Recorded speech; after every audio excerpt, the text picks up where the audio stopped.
Greetings, Warzone kids. I don't even remember what part this is of Logos, Mythos, Mu. Last time we got to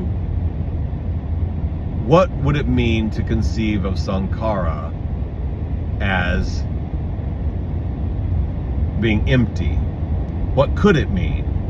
A mental formation is just a mental formation in the same way that this road is just a road. It's a ribbon-shaped thing of different colors and shapes, gracefully curving off to the right in this case. What does it mean to say a mental formation is empty? What could that conceivably mean? It means something, it's not gibberish. Well, the way to the depths is through the surface. A mental formation is a mental formation. To be empty, seems to me, would have to mean something like the mental formation does not have other stuff added to it. It's just a mental formation. This is why I'm dragging poor Aristotle into this. Aristotle and Dogen would part ways here. Because Aristotle would say, well, that is not a rhetorical question. I will tell you what is added to these mental formations. Aletheia is added. Truth is added to these mental formations. These mental formations are meant to be logos, and we're talking about Aristotle's book, The Metaphysics now. He would say, these are not just mental formations. I'm not just, you maybe be insulted by this, I am not Thales making it all up in my head. I'm not Pythagoras. I am Aristotle. I'm giving you a rational account of these things. My rational account, this logos, these mental formations, have the quality to them of truth, because I have worked them out. I have looked into matters of the essence of things, tautotieninai, what it was to be. I've looked into reality enough and done enough slicing and dicing with my mind that I can tell you that this is, when I say this is the essence, the metaphysics contains in it the essence of reality. My discussion of the essence of essences in the metaphysics, the tautotieninai, what it was to be, the essence, is itself the essence of reality. They are true. They have aletheia added to them. That is what is added to them. And furthermore, I believe Aristotle would say aletheia is not the only thing added to them. Things have an essence. They have a what it was to be. Things have an essence. When we can tell that dogs are all dogs, regardless of the fact that some are mastiffs and some are chihuahuas with domed heads, and some are English bulldogs and some are scurvy mutts. They're all dogs. How do we know that? Because dogs have an essence, and we can tell that. That is what we are seeing when we see dogs. We are perceiving the essence of a dog, and that is a true fact. These dogs are dogs. There you have it. See, Aristotle has taken the mental formation of the dog, and he has added to it. He's given you his account. Let us say that he's given you his account of the dog and what it is. He probably does this. He wrote a lot of biology. Then he would say, well, there you have it. This is the essence of a dog. Dogs have this essence somehow or another. Now, how they got the essence, what that essence is different questions, but they have an essence. And these are true statements about dogs. This is the true essence of a dog. You could debate all that and whatnot. But he would say, no, these are the things that are added to the mental formations. Other mental formations are false. They do not have aletheia. If you put together the essence of a dog and say that dogs are black creatures with 4 legs and teeth, he would tell you this is a faulty, this is not the tautotieninai of a dog. This is not the essence of a dog. A lot of other things. This is a cow, an elk, a lion. This is not a helpful essence of a dog. You see, not true. Faulty essence. These mental formations are false. And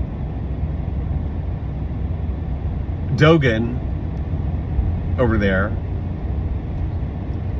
I imagine them at a symposium, Greek drinking party, reclining on their couches, drinking sake and wine.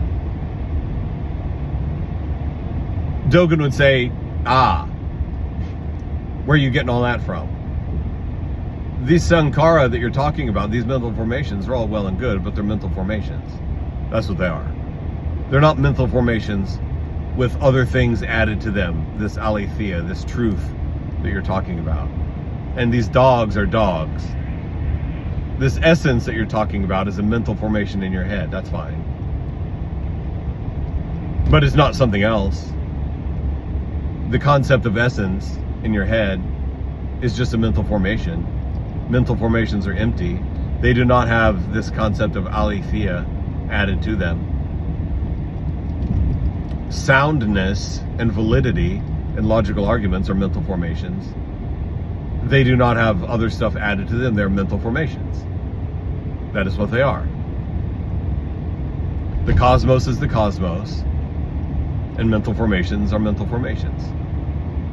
Dogs are dogs, whatever that may be. And definitions, essences, discussions of dogs are mental formations about dogs. They're empty. They are mental formations about dogs for sure. But that's all they are. They're mental formations. There's nothing you can say or do to a mental formation, to a Sankhara, that's going to make it be something other than Sankhara. It is a mental formation. Triangles are three-sided figures. This is a mental formation.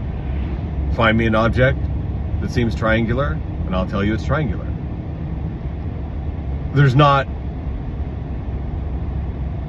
a perfect essence of a triangle that exists out there. A triangle is Sankhara. It's a mental formation. That's what it is. Mental formations such as the road, my feelings, forms, concepts, all that stuff about it are very helpful. They let me stay on the road in this thing that I'm driving, which is a truck. The thing I'm driving is the thing I'm driving. That it's a red truck is a mental formation about it, and it's a mental formation about it. And you can go all down however deep down any rabbit hole that you want about it. And largely, Western philosophy the last 400 years-ish can be experienced to be a series of rabbit holes trying to find out how to draw a firm, thick, black line between mental formations of things such as God and the cosmos. I saved you thousands of pages of reading in several years, if you don't take my word for it. But you ought to go learn it yourself the hard way if you're interested. That, something like that, is what it means to me to say that Sankhara are empty. They don't have other things added to them. Sankhara are Sankhara. They're empty. Mental formations are mental formations. They're empty. I have a concept, I have a mental formation of triangle. I can look all around me and see triangular things. I see one right now. Barn, gable on that house is triangular. But that's all it is. The mental concepts are, the mental formations are mental formations. They're Sankhara.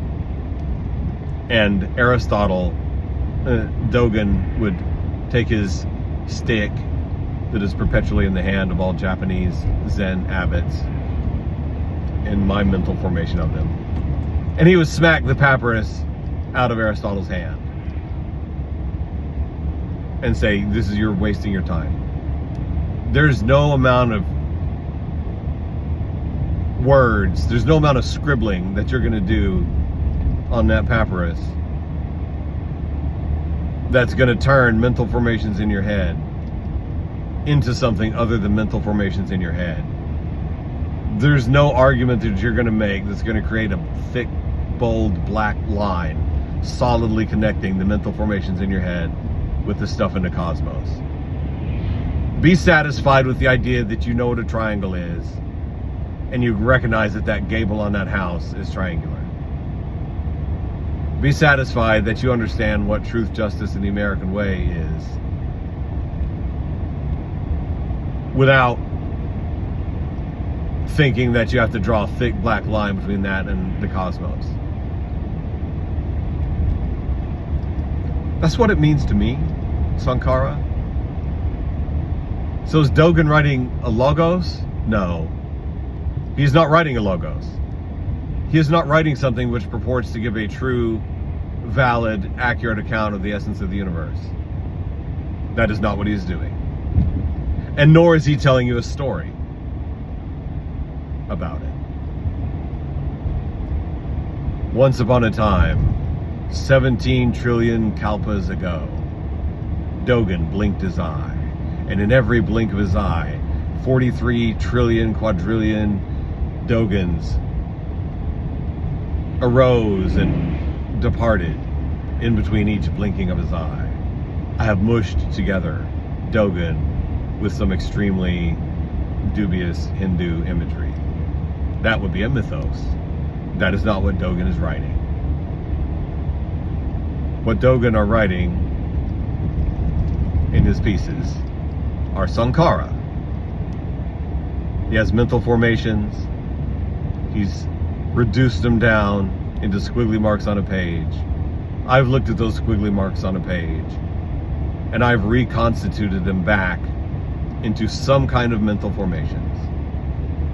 In a certain way, I could say that you could not measure the distance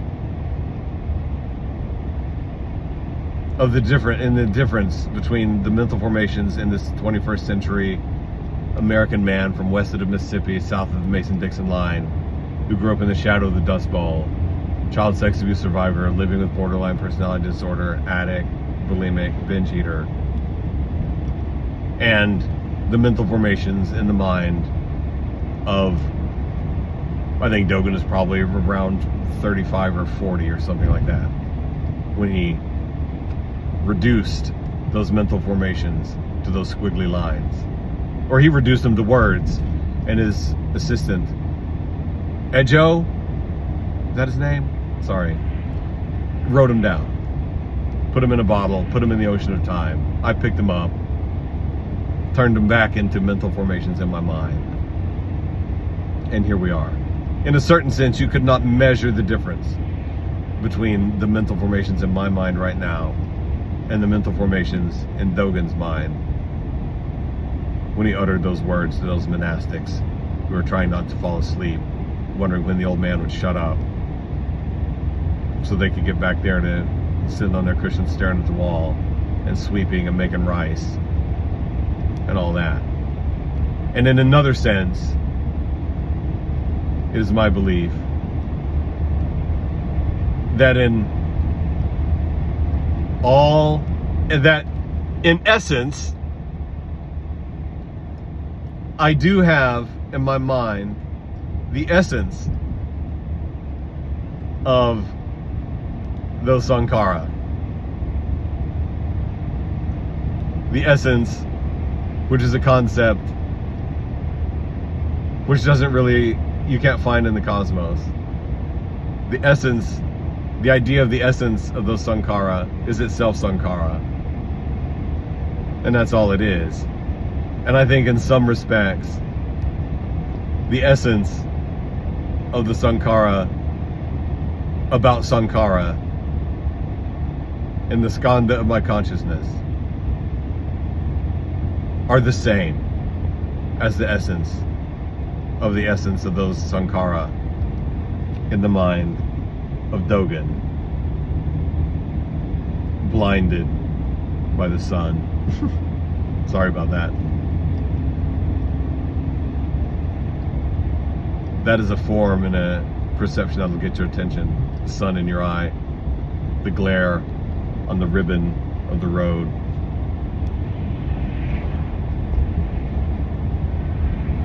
That's a little bit about what I think the concept of emptiness means, and a little bit about why I believe that Dogen was not writing a logos or a mythos. Mu. He was writing Sankhara. That's all there is to it. Watch the glare on the road today, pilgrim. Be careful. Hazardous out there in the cosmos.